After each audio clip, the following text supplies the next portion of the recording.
नमस्कार मित्रांनो, स्वादिष्ट कुकिंगमध्ये तुमचं स्वागत आहे। आज आपण गाजराचा हलवा बनवणार आहोत। त्यासाठी मी गाजर घेतलेले आहे, स्वच्छ धुवून घेतलेले आहे। आता त्याला किसून घ्यायचे।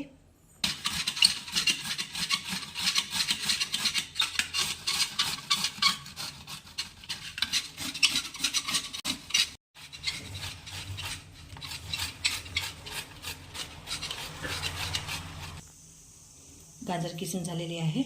आता आपण एक कढई ठेवणार आहोत। कढईमध्ये तेल टाकायचं।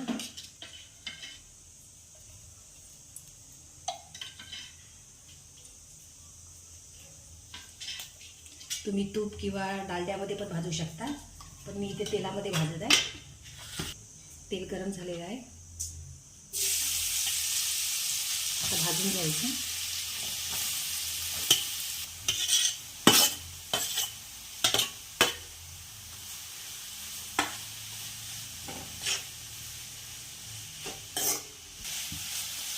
छान नरम होतपर्यंत भाजायचा। गाजर चांगल्या तऱ्हेने भाजून झालेले आहे। आता यामध्ये आपण 1 वाटी साखर टाकणार आहे। छान फिरून घ्यायचं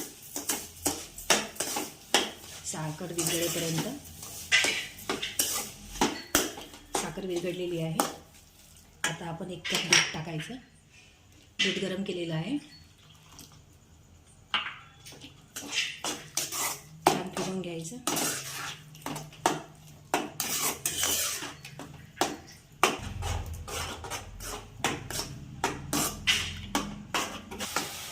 दूध आटत झालेलं आहे। त्यानंतर आपण विलायची पावडर टाकायचा।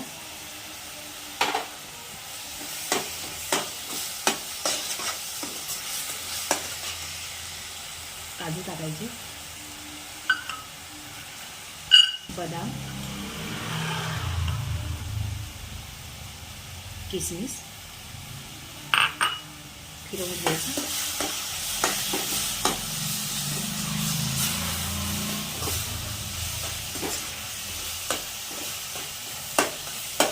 हलवा तयार झालेला आहे।